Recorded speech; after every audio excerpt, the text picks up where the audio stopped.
Sky Pilot Mountain, that is the name of the peak we are aiming to climb today. Our journey begins at the Sea to Sky Gondola, which opened on May 16, 2014. It is a local recreational cable car approximately 2 kilometers south of Squamish, a long highway in British Columbia.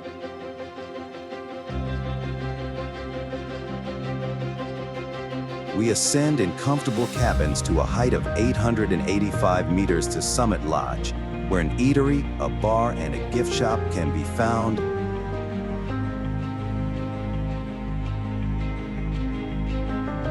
Three observation decks are located on the upper platform, the biggest of which is Summit Lodge. From here, we are offered a view of Howe Sound, Tantalus Range, and of course, a magnificent panorama of the mountain.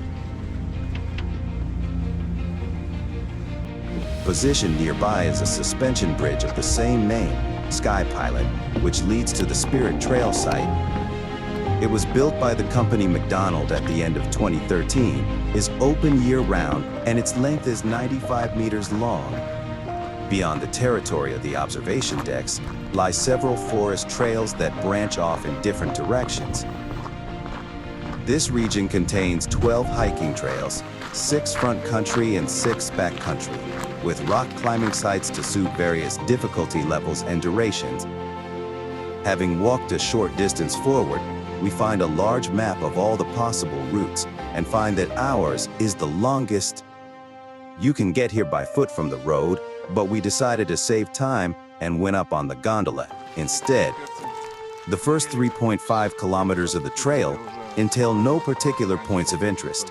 This is an ordinary former logging road now maintained by the park, and from which several service roads and hiking trails branch off in different directions.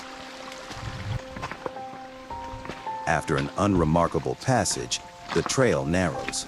Rising more sharply, it follows a dry riverbed through low-lying shrubbery, with tiny streams rushing on both sides and the landscape gradually transforming into a taller and older forest of century-old trees. This is just over 2 kilometers of the journey. Passing the forest, we must climb over loose stones for the next 1.5 kilometers, then along what remains of a glacier which melts relentlessly year after year.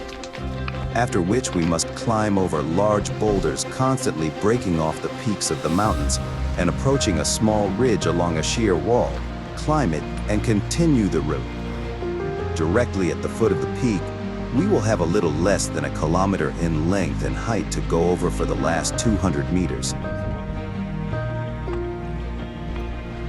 All of this awaits us ahead, and having familiarized ourselves with the trail beforehand, we packed everything we would need.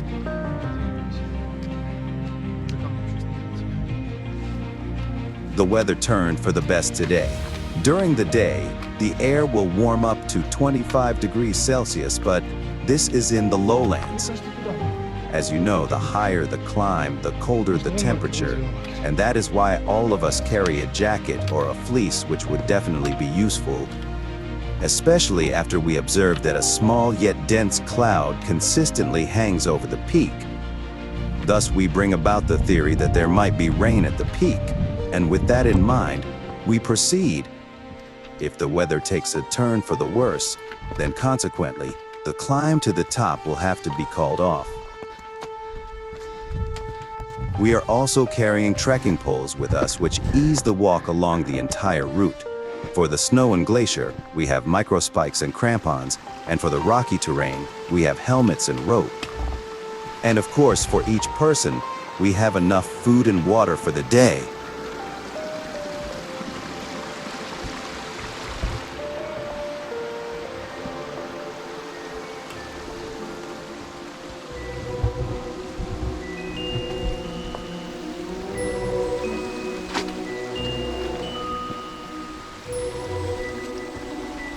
Indeed, I really love forests and nature, and in my opinion, in British Columbia, it is one of the richest and most diverse. For years now, I have not ceased to be amazed by its beauty. There hasn't been a single hiking route or adventure alike. which has not fascinated me or excited my imagination.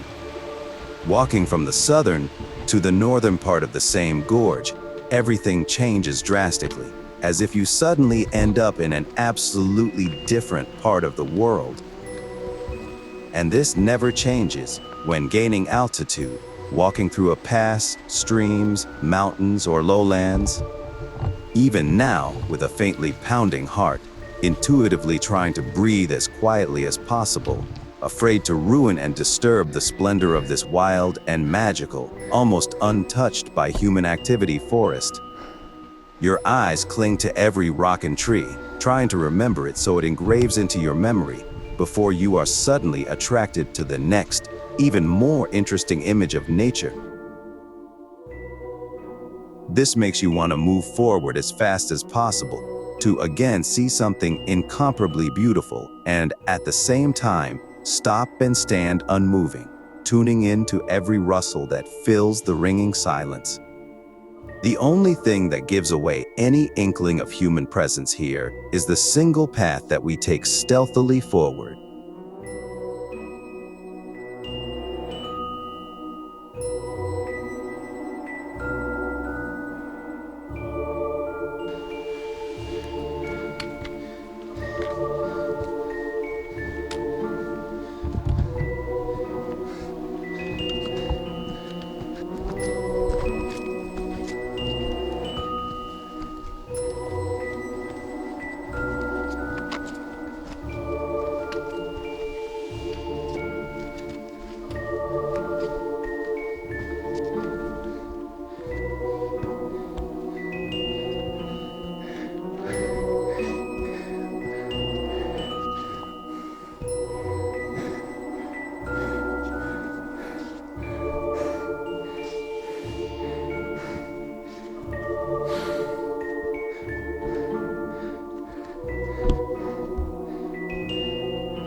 Having climbed a serpentine trail, the forest gradually parts and opens up a view of the gray mountains, where a much lower temperature almost always prevails and affects the relief and vegetation.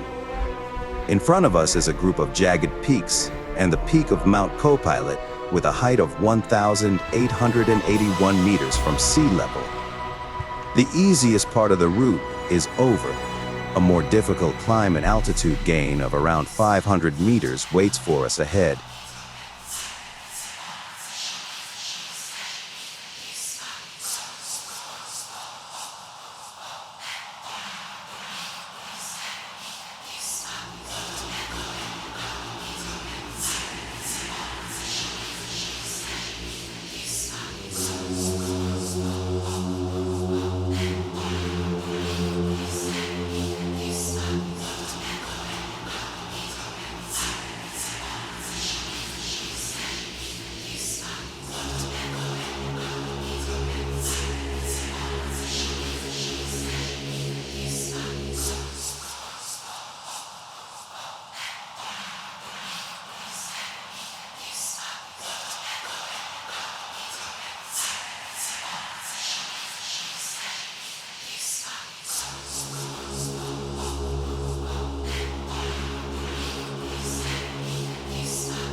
We crossed the first scree diagonally and along a stream that fell into a valley as a small waterfall.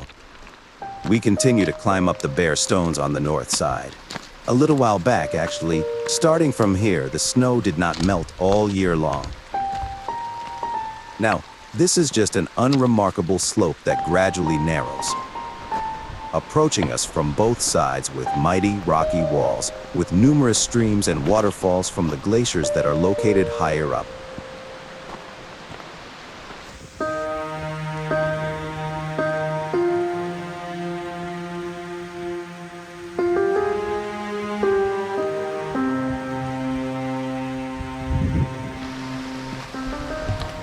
Behind us, on the opposite ridge, rises the sharp peak of Mount Habrick with a height of 1,792 meters. A few paths branch off, leading to its base. Since several paths lead to it, it seems as though more than once, a few have reached its peak as well. But, since our target today is the peak of Mount Skypilot, we did not get stuck on these forks that diverted our attention and did not ponder about the details of where they led.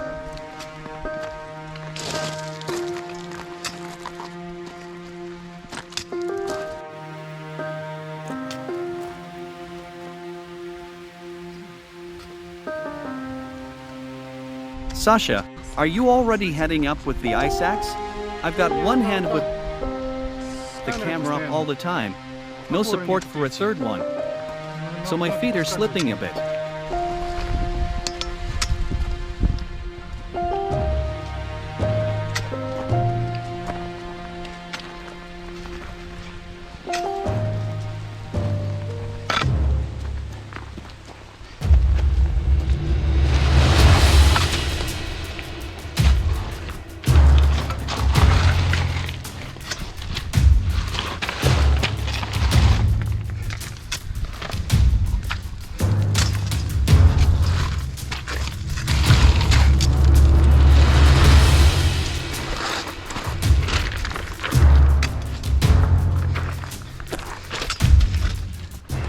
Each step becomes more and more difficult, especially when your feet periodically slip down with the rocks.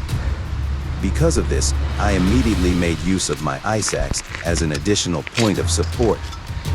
The walls of the mountains continue to grow around us with every step, allowing us to feel their majesty in full, since when you look up at them from a distance, you cannot even begin to imagine how extensive and broad they are, and how all of this unshakable power contains in itself thousands and even millions of years of establishment.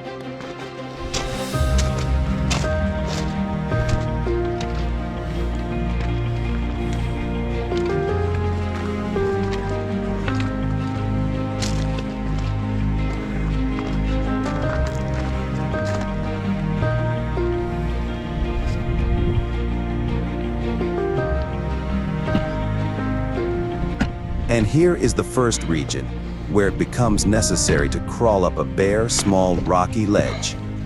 Actually, you could easily walk around it on the left by making a small detour, but we decided to climb straight over it. And we did not regret making this decision at all. This ledge turned out to be very beautiful, glimmering with all shades of orange and brown, as if its surface was scorched by enormous temperatures.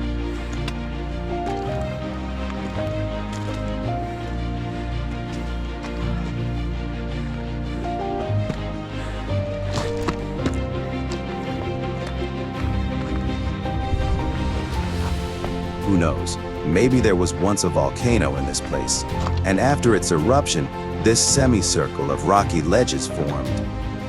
Or maybe, due to a constant accumulation of snow and ice, an amphitheater was formed here with layers and streaks of different rocks that accumulated over centuries. This is why this place, where a small glacier is surrounded by a ridge of mountain peaks, got the name Stadium. We will climb further up to the ledges through its center, and then head left along a ridge to the main peak that, as of now, still remains hidden behind clouds.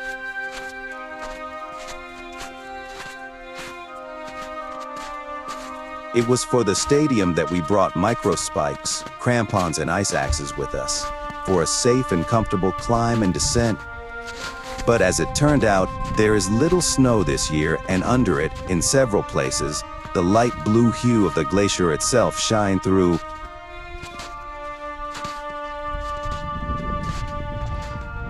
Previously, this desolate protruding peak right in the middle, to the left and behind me, was concealed under the snow up to its top even in the summer, and all who were ready to descend after the climb could easily slide down on their behinds. But we weren't as lucky. All the rocks and huge boulders had already jutted out a long time ago, and sliding down them would not be safe, so we will reject that idea on the way down. we select the melted areas and try to walk on the rocks. This too is not that easy, but much easier than continuing the climb on loose snow whose surface had turned into a slippery mush, excluding the areas on which tracks were already well trampled. Therefore, I did not put on my crampons and will only use my ice axe. There are quite a few people on the stadium. Some are descending down toward us, some are continuing the climb far behind us, and still others are training on the snowy slopes, imitating their fall in order to react quickly and drive their ice axe into the snow with their whole body, stopping their descent down the glacier.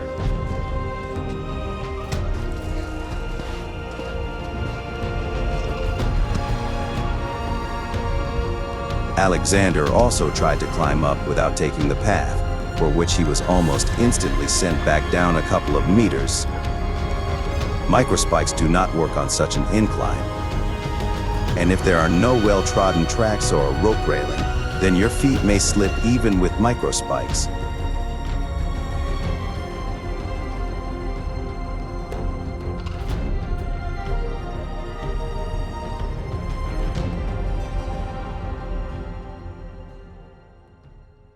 Upwards vertically. We're currently at an altitude of around 1,800 meters. Oh no, just 200 meters left.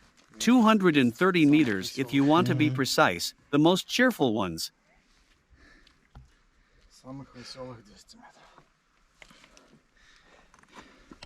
200 meters. What is 200 meters for a plane and the ordinary man? Nothing. But 200 meters on the vertical of a mountain can be some of the most difficult along the stretch of a route. Anyone who hikes in mountains and climbs their peaks knows this.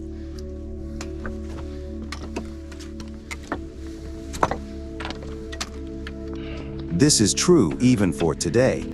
The closer we are to our destination, the harder the path. On W.H., we now stop frequently to catch our breath and find the barely noticeable path along the stones, and even that is subject to good weather and excellent visibility.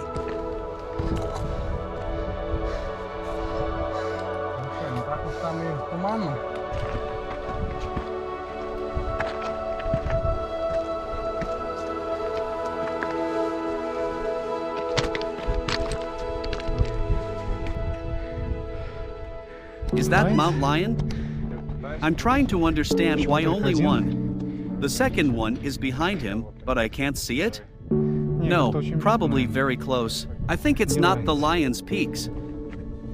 We tried to understand and orientate which mountains had opened up to us from this point, and quickly realized that we had not yet ventured to the other side of the ridge, and that the mountains we were on before this were simply not visible from here. Finally, we made it to the very top stands of the stadium. For this place, I believe such a description would be fitting to call the ridge that goes from the peak of Kolapik from the right to the peak of Sky Pilot from the left.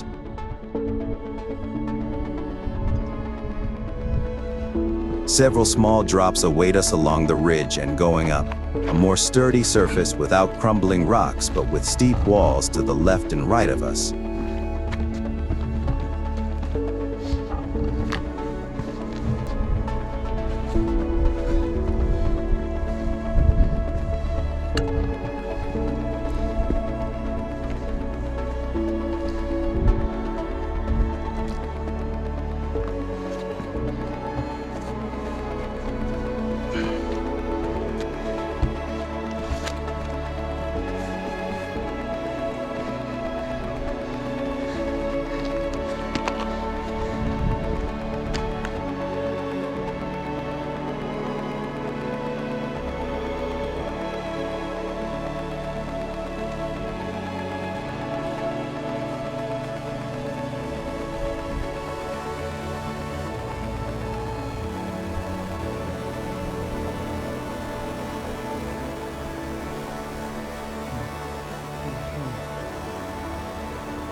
Now, from this height, you can better imagine the huge scale of the valley with snow, where you can clearly see all the groups of people that are here and climbing up with us.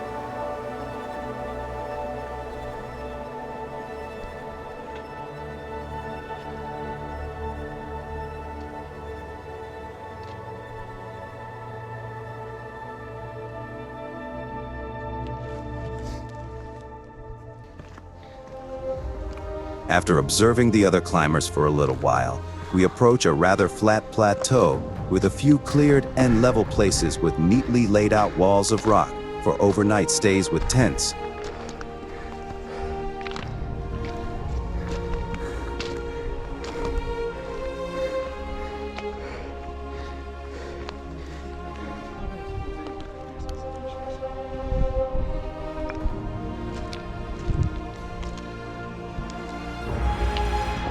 Shortly beyond the plateau, we came up against an almost vertical wall where we quickly found a safe path upward through the heaps of rock.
Here is the most difficult section of the entire route, a straight wall with a height of 18 meters that we will all need to conquer one by one if we want to reach the very top. As we were inspecting the wall and evaluating where and from which side it would be safest to climb it, two more people caught up to us and, just like us, were a little confused about how to continue the climb. In the description of the route, it was indicated that it would be more convenient to climb up on the leftmost side, but we did not find any obvious clues for that. The whole wall looks the same. Without a second thought, Dennis began the climb straight ahead.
We all overcame it.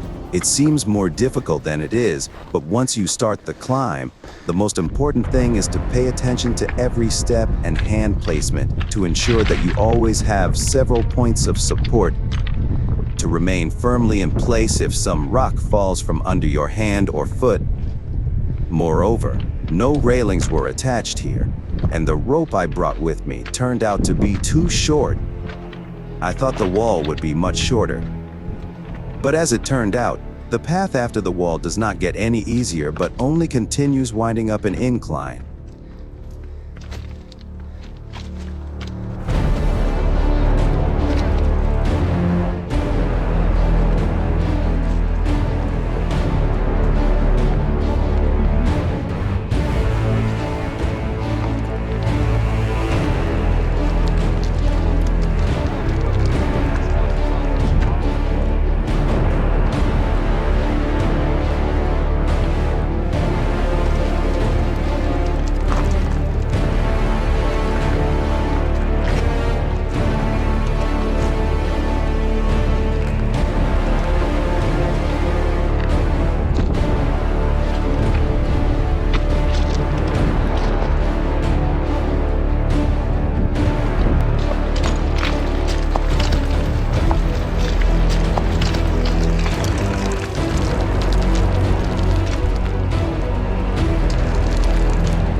It's funny, but this place was not in the description at all, that the route passes through a smooth region on an incline.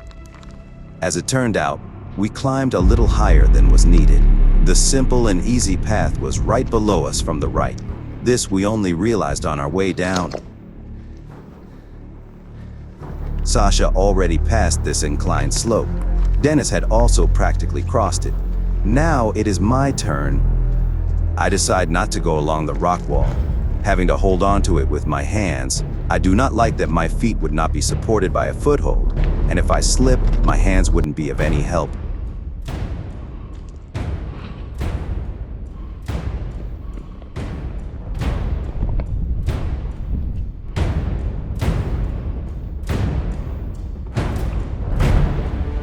I walk along a narrow gutter. Stepping onto it, I am practically horizontal.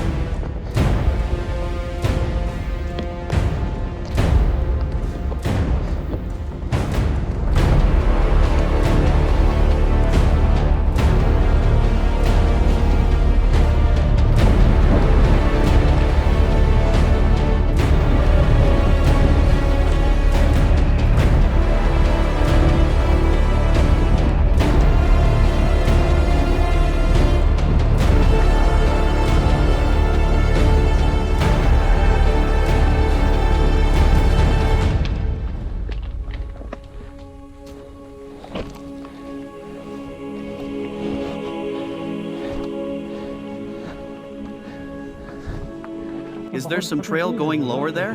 Yeah, a bit lower, and then it goes up. It forks here. When you look here, it splits in two directions. You can go back on the second one then. We made it. We all made it. The guys wait for me while I reconfigure the camera to continue the ascent, as there is still a way to go until we reach the peak. On a small clearing, we are able to catch our breath before the next climb.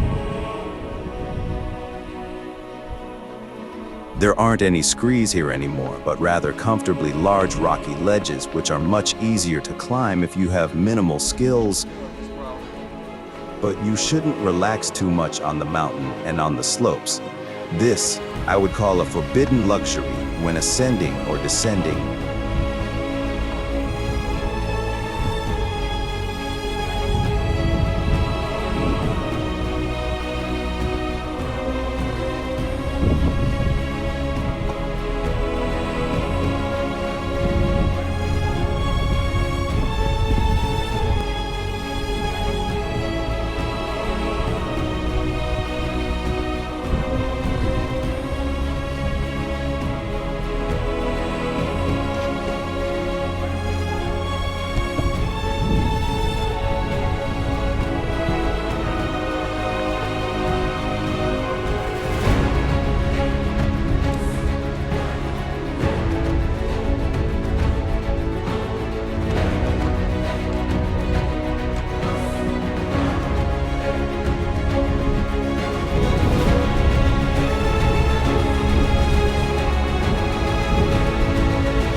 This is it, our goal, the top of Sky Pilot. Finally, it has opened up to our line of vision in all its beauty for the first time from behind the clouds. It seems as though it's a stone's throw away, but you cannot even imagine how much of an optical illusion that is. Try to paint a picture in your mind of approximately how many meters, in your opinion, we still have left to go forward and then up. And in a few minutes when we get closer, compare the range of what you thought to how everything actually seems.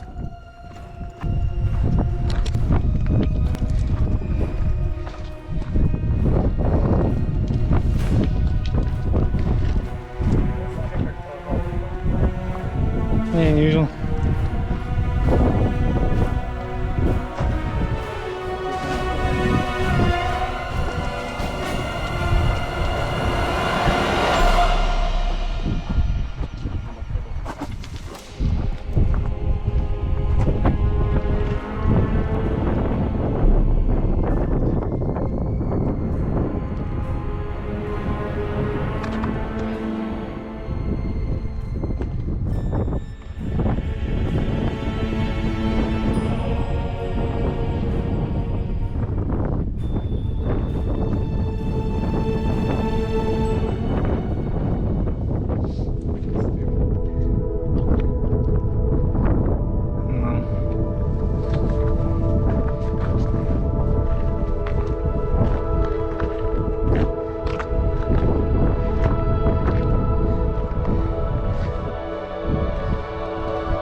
Нехиленько так.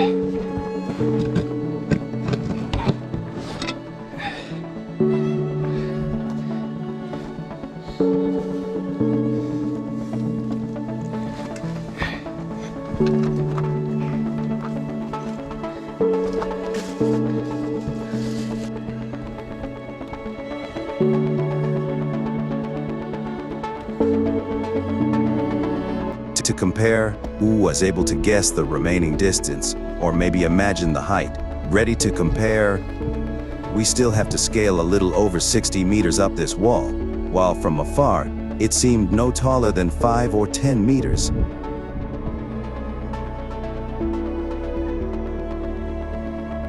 So, I still do not know how to train my eyes to approximate distances in the mountains. It is still a big mystery to me.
A gray cloud continues to periodically cover the entire peak, and it seems as though it just may rain or sleet, but precisely in the next few seconds, the sun breaks through, flooding everything with its light.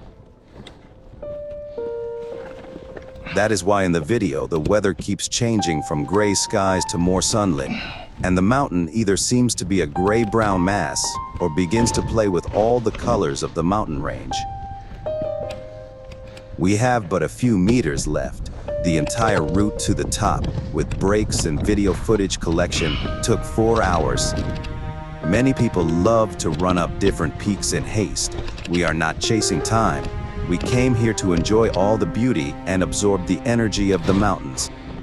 And for me personally, it is only after watching this video that all the brightest moments come crashing back into my memory, as during the ascent, not only is everyone concentrated on the route, which at times is not the safest, but I also have to keep watch over the camera, the angles and the details, to relay to you everything that surrounds us here in the most interesting way possible. Video filming has become another one of my biggest passions.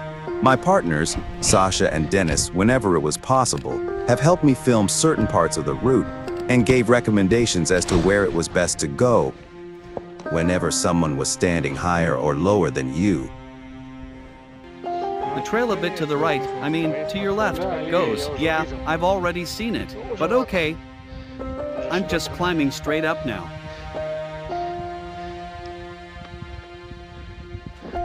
Dennis, look here, the trail goes this way.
Yes, we did it.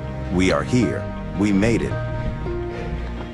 Even though these mountains are far from well known in the whole world and are not at the top of the world along with the other 8,000ers, for us, this is another small victory of a new height that was set out as a goal and achieved by all of us together. 2031 meters.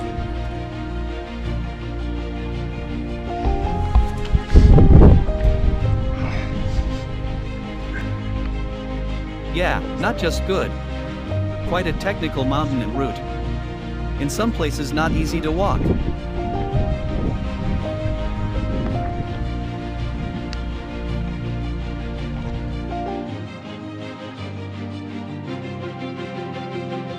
The first ascent on the western ridge of Mount Sky Pilot, with a height of 2,031 meters, was achieved in 1910s by Basil Darling, Hobart Dowler, Alan Morkill, J. Haggard and Grubb. But a winter ascension was only achieved 50 years later, on December 30th, 1960. The winter ascenders were Tony Ellis, Arnold Shives, and Glenn Woodsworth.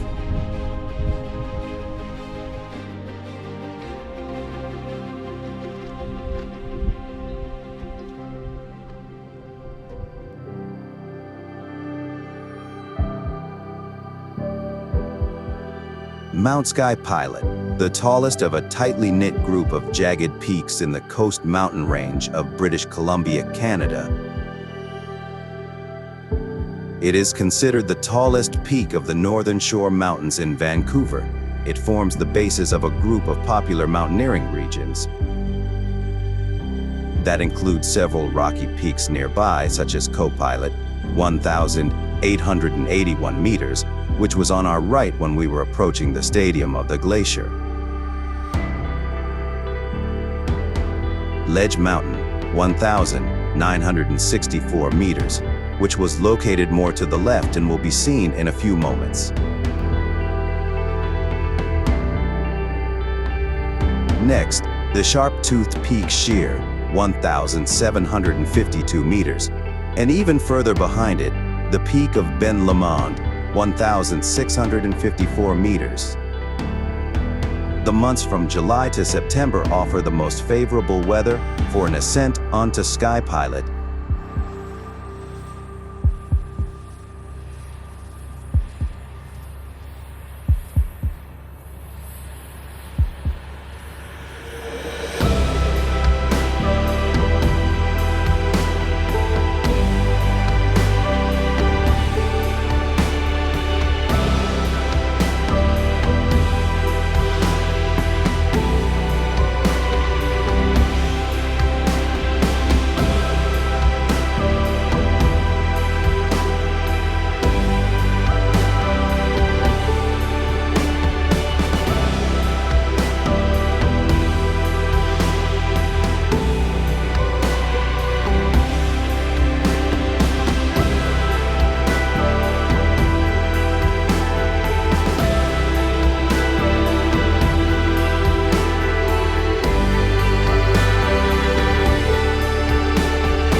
We already have a kind of custom. We spend around an hour on the peaks.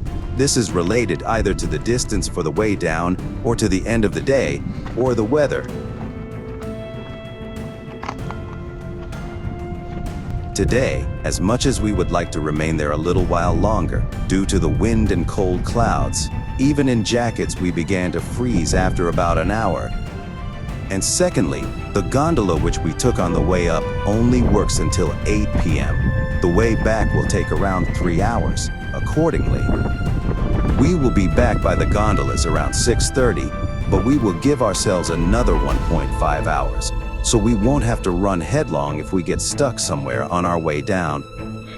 As I said at the beginning of the video, there is a path, but when you buy a ticket for the way up and back, you definitely do not want to walk down on foot.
As soon as the rocky ledges ended, we walked down along another path so as not to crawl along the smooth slope again. The most difficult part that remains is to go down the sheer wall, and once we got to it, we really did see an easier path down with large protrusions in the form of a set of stairs. They ended up more to the right of the spot which we climbed head-on during the ascent.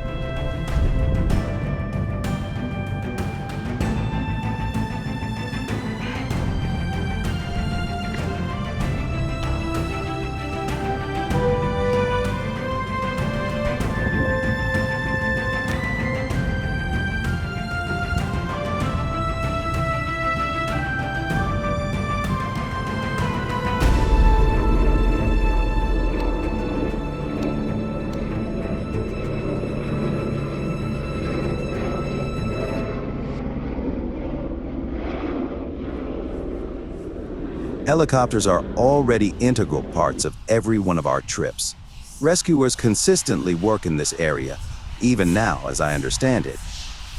They made a routine flight around us without any incentive to ensure that everything was okay and no one needed any help. As soon as we descended to the ridge at the upper level of the stadium, the cloud at the peak left entirely, and one could have calmly spent more time on it. In the mountains and on other interesting routes, the most amazing thing is that when you head back, completely different viewpoints open up and you notice more and more details and places, even though on the way up. It seems as though you already turned your head in all 360 degrees. So, during the descent, there is an extensive amount of sights for you to behold and discuss this or that gorge, cliff, peak, or plateau.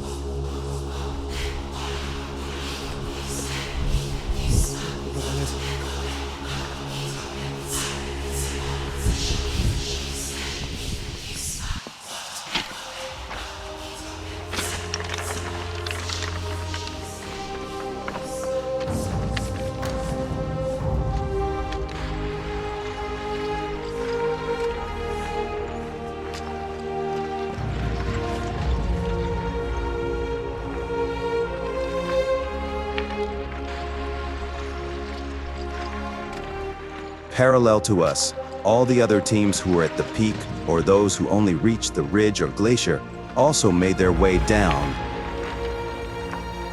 We do not stay anywhere for long as well, and return quickly at a swift pace.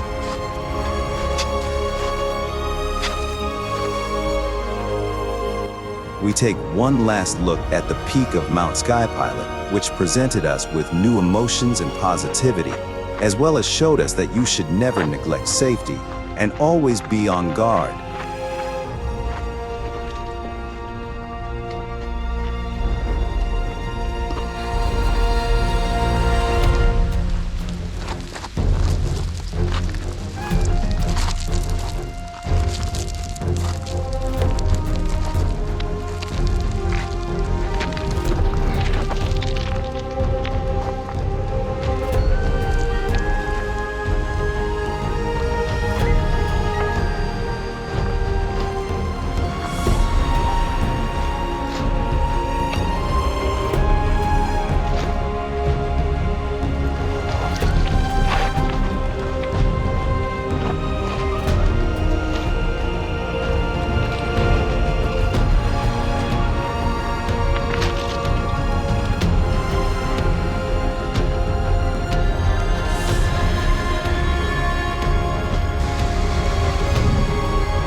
We reached the gondolas in 3 hours as we expected, at a measured pace.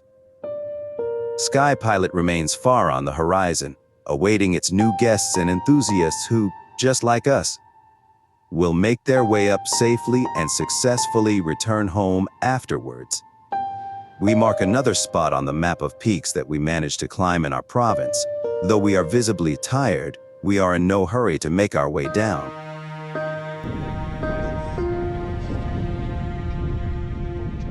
Enveloped in a warm summer breeze, we enjoy the abundance of the mountainous range with a beautiful bay basked in the rays of the setting sun.